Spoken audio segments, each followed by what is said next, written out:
Coucou mes gazelles, bienvenue pour cette première vidéo d'initiation à la cartomancie. J'espère que vous allez bien, que vous vous portez bien. Alors je vais vous expliquer un petit peu comment on va faire. On va fonctionner de la même façon que l'initiation à la numérologie que je t'ai proposée il y a peu de temps. C'est une guidance intemporelle, donc n'hésite pas à revenir dessus. C'est quelque chose qui va pouvoir te parler de plus en plus fort au fur et à mesure que tu t'intéresseras au sujet. Je rappelle quand même que la cartomancie n'est pas un jeu, hein. Ça peut être quelque chose de très, c'est de toute façon quelque chose de très intéressant, mais il y a quand même des précautions à prendre. Donc si tu souhaites pratiquer, n'hésite pas à me demander des conseils, mais surtout prends conscience que ça n'est pas un jeu et que la cartomancie n'est pas du tourisme. Ok? On va essayer de commencer avec l'oracle G. Parce que j'entends beaucoup de personnes qui disent que ils ou elles ont du mal avec cet oracle, parce qu'effectivement il est très puissant, il est très bavard, malgré des dessins qui peuvent paraître assez simplistes comme ça, des illustrations assez simplistes, il est très bavard. Je rappelle quand même que c'est une vidéo intemporelle, parce que je ne te cache pas que je peux aussi dans la foulée te transmettre des messages de là-haut, d'accord? Parce qu'à partir du moment où je me connecte, ça peut venir, ok? Donc comme d'habitude, je risque de te bombarder d'informations, de messages. Prends ce qui résonne, prends ce qui te parle, prends ce qui te rend service, qui t'instruit et qui t'aide à apprendre des choses à chaque jour, ok? Donc au niveau de l'oracle G, moi c'est l'oracle personnellement avec lequel j'ai commencé. Ok, certaines personnes ne peuvent pas commencer avec cet oracle là parce que justement trop puissant et trop fort et trop difficile à dompter en fait, hein. Mais moi c'est celui-là qui m'a porté, c'est avec celui-là que j'ai fait mes armes, et j'ai une tendresse particulière justement parce que ça a été mon tout premier. On va commencer avec la carte du stéthoscope. Je vais te dire un petit peu tout ce que ça peut vouloir dire, de façon très basique, de façon plus subtile, en fonction de ce que je reçois. Je vais forcément te transmettre des messages. Donc cette fois-ci, on va pas prendre de notes, tu vas pouvoir écouter cette vidéo tranquillement et y revenir à loisir, ok? Bon, c'est parti. Au niveau du stéthoscope, bon, il peut s'agir d'un problème de santé bénin, il peut s'agir de douleurs physiques, ou en tout cas d'un corps physique, ce qu'on appelle un corps physique souffrant. L'intuition, comme je te le dis toujours, ton intuition te parle à travers tout plein de messages de ton corps, d'accord? Donc toute douleur, tout mal en fait corporel correspond potentiellement à des angoisses, des peurs, des non-dits, tout ce qui peut s'apparenter aussi à des phobies, à des conflits en fait intérieurs, à tout ce qu'on contient en fait, hein, tout ce qui n'est pas exprimé, tout ce qui n'est pas sorti de notre corps est contenu, reste comme ça et peut se manifester s'il est contenu trop longtemps sous forme de mots. Ça peut être des maux de dos, des tiraillements, des migraines. Alors suivant l'orientation de la migraine, ça veut dire il peut y avoir des messages différents. Ça peut être des douleurs au lombaire, des douleurs sur les épaules, à toutes les articulations possibles, tu vois. Il peut y avoir une fatigue visuelle aussi qui peut être assez importante. Donc là en fait on te parle, on essaye d'attirer ton attention en fait sur ton bien-être physique, d'accord? On n'est pas alarmiste non plus, ok? Avec cette carte là, on n'est pas en train de tirer le signal d'alarme d'urgence en te disant aïe aïe aïe c'est grave, il faut aller consulter. Non. Là, on est en train de te dire qu'effectivement, tu contiens beaucoup et qu'à un moment donné, il va falloir trouver un moyen de t'exprimer. Il va aussi trouver, on te conseille aussi, avec cette carte-là, d'essayer de ne pas suranalyser une situation, un comportement, des paroles qui ont été prononcées envers toi. Ça peut être aussi entre guillemets, une mise en garde en fait sur une volonté de ta part d'être dans le contrôle absolu de ce que tu fais, de ce que tu dis. Donc tu te brides, donc tu te cadres un petit peu trop fort et donc tu t'interdis certaines choses. Et donc tout ce que tu t'interdis, pour différentes raisons, parce que tu as peur de blesser quelqu'un, parce que tu as peur de décevoir, on est souvent sur ça, hein. Tu as peur de mettre en place une injustice, tu as peur de faire l'objet peut-être de reproches pour quelque chose dont tu n'es pas responsable, dont tu ne te sens pas responsable, ou tout du moins pas directement. Donc on contient, et là on t'encourage vraiment à ne pas trop suranalyser la situation et d'essayer de pratiquer Allez, on va pas parler du lâcher prise, encore une fois, on va parler du détachement. On essaye de te conseiller de te détendre pour y voir un petit peu plus clair. De te mettre en retrait peut-être par rapport à une ou plusieurs personnes de ton entourage qui peuvent être très énergivores, hein, en fait, pour toi. Hein, c'est ce qu'on appelle, peut-être que tu connais déjà le terme, hein, des vampires énergétiques. C'est plutôt cocasse quand même comme terme, mais ça t'aide à comprendre en fait cette image. Ce sont des personnes qui, en général, se plaignent tout le temps ou sont très portées sur les médisances, les qu'en dira-t-on, les critiques faciles, les jugements aussi, les jugements portés sur autrui et qui sont en général sans appel et particulièrement méprisants, mais qui ne supportent pas qu'on se comporte de la même façon envers eux. Ok? On est sur ça. Il peut y avoir aussi, tant dans le domaine professionnel que personnel, un petit peu d'agressivité, un climat assez lourd, fait de non-dits justement, de malentendus, de jalousie. On t'encourage à essayer de te mettre en retrait par rapport à ça, d'essayer de prendre de la distance, de la hauteur, par tous les moyens possibles qui peuvent te faire du bien. Voilà, tu es au-dessus de ça, parce que sinon tu risques de ne pas être réceptif à tout ce que tu demandes à l'univers, à tout ce que tu demandes à tes guides, à tes défunts, encore une fois tu les appelles comme tu veux, au ciel, tout ce que tu veux. Mais si tu te laisses accaparer comme ça par les regards extérieurs, par les jugements, ça va porter sur ton moral, ça va porter sur ce qu'on appelle ton taux vibratoire, donc l'énergie en fait que tu produis et que tu génères autour de toi, que tu rayonnes en fait. Tu vois, ça peut porter aussi cette carte sur ton estime de toi-même. Ok? Est-ce que tu t'aimes assez? Est-ce que tu t'aimes complètement? Est-ce que tu t'aimes tous les jours avec la même intensité?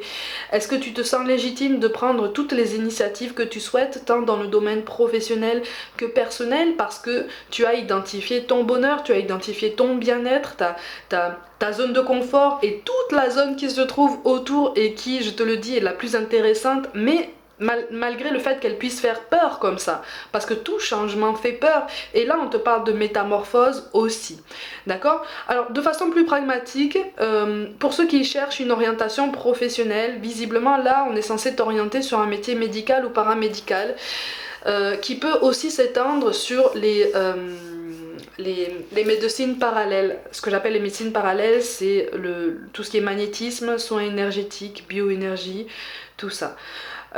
Pour ceux qui souhaitent s'orienter vers tout ça ou qui cherchent en fait, qui se sentent appelés par ce genre de domaine.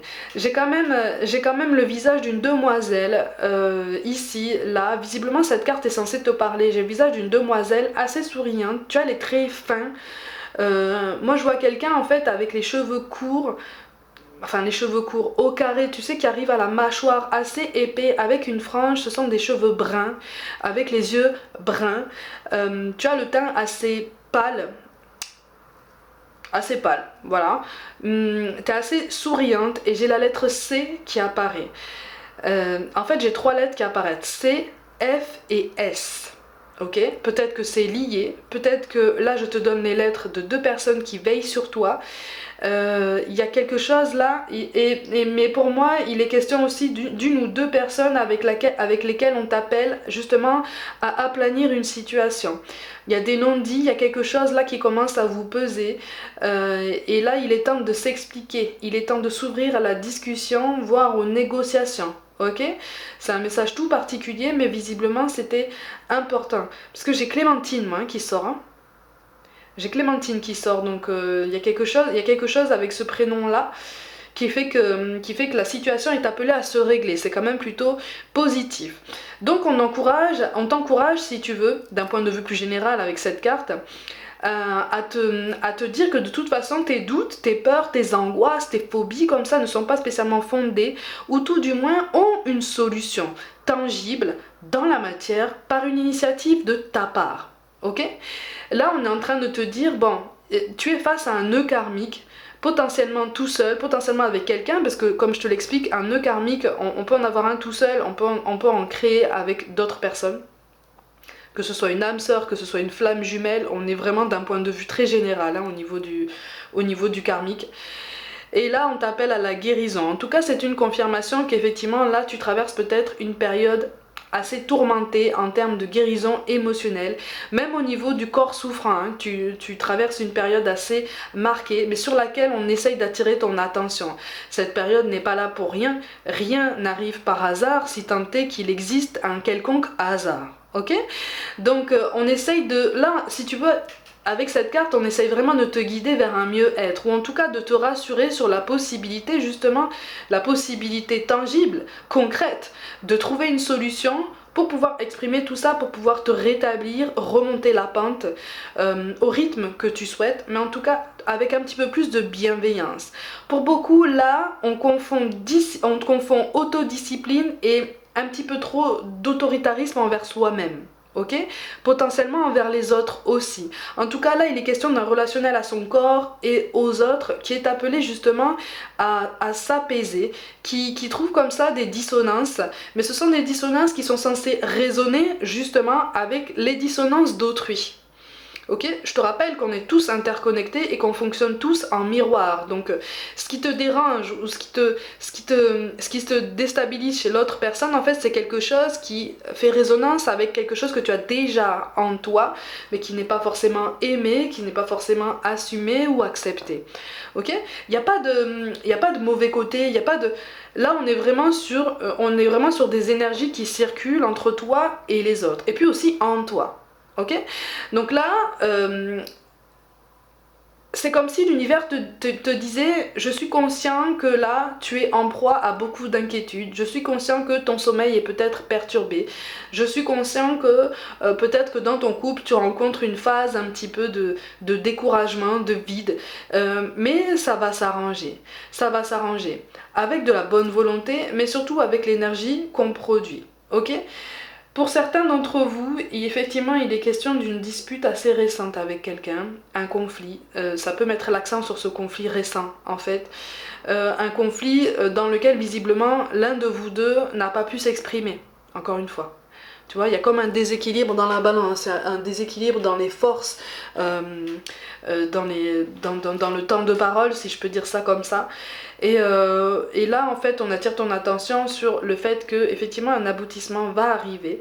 Mais cette difficulté actuelle est appelée déjà, dans un premier temps, à te faire comprendre que peut-être que tu n'as pas posé assez de limites saines en fait autour de toi. Peut-être que tu as du mal aussi à identifier tes limites parce que tu sais que ça peut changer en fonction de notre évolution, en fonction de ce qu'on apprend, de notre passé, aussi bien professionnel que personnel ou spirituel. On pose des limites, on apprend de nous-mêmes, on gagne en maturité normalement, on gagne en sagesse, en clairvoyance. Donc on est censé, si tu veux, connaître en fait, comment je peux te dire ça, une meilleure façon de se respecter soi-même et donc de respecter les autres aussi, ok? Le respect de soi-même et le respect des autres participent aussi d'un meilleur relationnel, donc d'une meilleure façon de s'exprimer, une meilleure façon d'exprimer ses émotions, ses sentiments, ses ressentis. Donc en fait ça rejoint toute cette sphère comme ça de la communication qui est extrêmement nécessaire là dans ta situation actuelle, si tu as cette carte qui tombe. Encore une fois, tous les ressentis que je te livre là ne sont pas exhaustifs, je suis pas en train de m'appuyer sur un livret ou quoi que ce soit, on est vraiment sur des ressentis de voyance et de médiumnité, ok? C'est vraiment pour te guider, essayer de t'initier à cet oracle qui est quand même très très puissant, ok? On te précise aussi que le monde n'est pas manichéen, hein, d'accord? Il n'y a pas les gentils et les méchants de l'autre côté, hein, tout n'est pas blanc ou noir. Nous-mêmes sommes faits de nous-mêmes en fait. Sommes construits sur de la nuance en fait, sur une multitude de couleurs, une multitude de nuances, une multitude d'éclats. Et c'est à nous de les trouver, c'est à nous de les mettre en valeur, de les identifier et puis de les honorer aussi, parce que ce sont des choses qui font que on est unique. Tu es unique, tu es quelqu'un d'à part et tu as ta place dans le monde en fait. Là on t'appelle à trouver ta légitimité, d'accord? À te convaincre que si tu es là, ça n'est pas pour rien. Ok, tu as une place dans ton monde, tu as une place dans ta réalité, dans celle que tu souhaites créer, dans celle dans laquelle tu évolues aussi. et que tu souhaites potentiellement transformer, mais ça va participer aussi de ta transformation personnelle, ok? Donc on nous appelle ici effectivement à essayer de nous décrocher un petit peu de peut-être certaines croyances limitantes, certaines certitudes en fait qu'on pensait comme ça, constituer des repères immuables en fait dans notre vie. Mais qui sont appelés aussi à se transformer. Mais c'est quand même assez positif comme message, en ce sens que là on est en train de te dire, tu es en train de grandir. Tu traverses peut-être une période de difficulté, mais c'est dans les difficultés existentielles, dans les difficultés spirituelles, tu vois, individuelles, dans les difficultés où on a du mal à se retrouver, à se recentrer, à regagner en estime de soi, qu'on apprend le plus en fait. Ce sont dans les moments les plus difficiles, heureusement ou malheureusement, ça dépend de point de vue duquel on se place, qu'on apprend beaucoup plus fort, et qu'on apprend à avoir beaucoup plus de clairvoyance, beaucoup plus de conscience, de pleine conscience, cette fameuse pleine conscience qui nous ancre dans le présent, tu vois, parce que là avec cette carte là on est en train de te dire que tu as peut-être le regard un petit peu trop porté sur le passé, un petit peu trop porté sur le lendemain. Qu'est-ce que tu fais présentement en fait pour essayer de rebondir, de te rétablir, de garder la tête hors de l'eau, ok? On t'appelle aussi à ne pas te juger trop durement par rapport à toutes les initiatives que tu souhaites poser, parce qu'il va y avoir encore des embûches, il va y avoir des contretemps, des ralentissements, des contrariétés, tu vois, ça t'annonce ça en fait.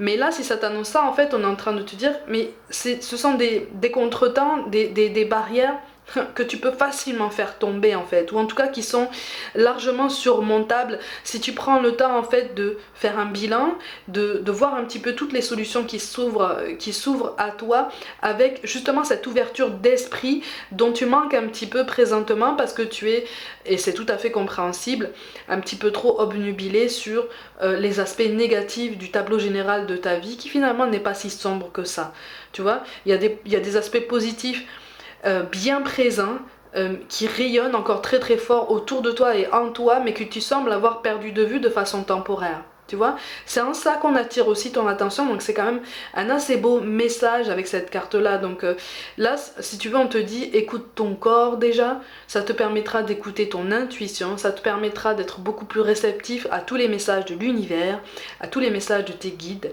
Donc il y a quelque chose là qui fait que... Là il y a quelqu'un qui a du mal à accepter sa capacité de magnétisme, hein.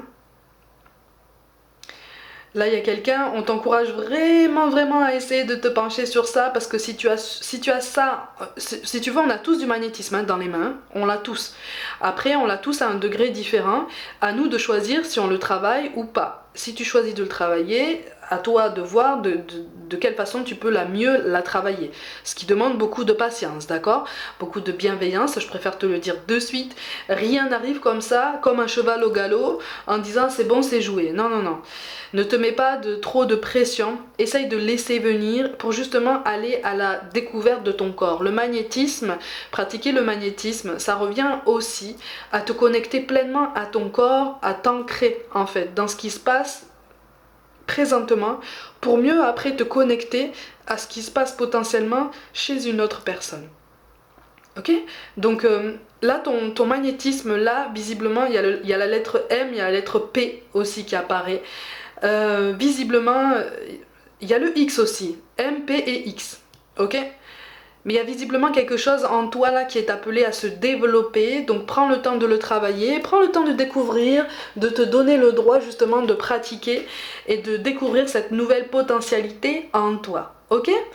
Voilà mes gazelles pour cette première initiation à la cartomancie. Tu vois, c'est assez large, hein, d'accord, comme oracle. C'est encore une fois, ça n'est encore une fois pas exhaustif, donc tout dépend après de tes ressentis personnels, de ta situation actuelle, voilà, de toutes les énergies qui vibrent comme ça en nous et autour de nous. Mais c'est déjà un premier aperçu en fait de tout ce que cet oracle peut te délivrer comme message, ok? J'espère t'avoir aidé, peut-être avec cette initiation, à comprendre une situation, voire même à comprendre en fait ce début de cartomancie si tu commences à pratiquer. N'hésite pas à m'envoyer un mail si tu veux des conseils quelconques, j'essaierai d'y répondre dans les meilleurs délais. Prenez soin de vous, croyez en vous. N'hésitez pas à vous abonner à cette chaîne si le cœur vous en dit et si ça n'est pas déjà fait, à liker, commenter et partager autour de vous. Comme d'habitude, rejoignez-moi sur Instagram pour un petit peu plus de contenu. Je vous envoie tout mon soutien et je vous dis à très vite.